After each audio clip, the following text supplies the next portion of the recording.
মধ্যপ্রাচ্যে উত্তেজনা যেন থামছেই না। এবার ইয়েমেনের হুথি বিদ্রোহীরা সরাসরি ইসরায়েলের উপর পাল্টা হামলা চালিয়েছে।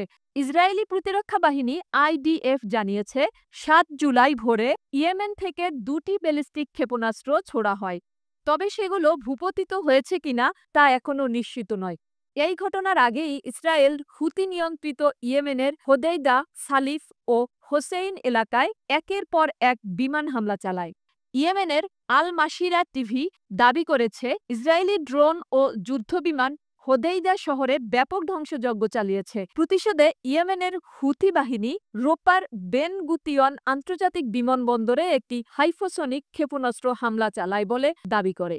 এই হামলাকে সম্পূর্ণ সফল বলেছে হুতিদের পক্ষ। হামলার পর ইসরায়েলের দক্ষিণাঞ্চল হেব্রন ও এটজিয়ন ব্লকে সতর্কতা সাইরেন বেজে ওঠে। আতঙ্কে এলাকাবাসী আশ্রয়কেন্দ্রে ছুটে যায়। তবে এখন পর্যন্ত কোনো হতাহতের খবর পাওয়া যায়নি। গাজায় চলমান যুদ্ধের প্রেক্ষাপটে হুতিদের এই জবাবি পদক্ষেপ মধ্যপ্রাচ্যে সংঘাত আরও জটিল করে তুলেছে। বিশ্লেষকরা আশঙ্কা করছেন, পরিস্থিতি এইভাবে চলতে থাকলে বড় ধরনের আঞ্চলিক সংঘর্ষে রূপ নিতে পারে। এই ধরনের আন্তর্জাতিক ঘটনার হালনাগাদ পেতে আমাদের সঙ্গেই থাকুন।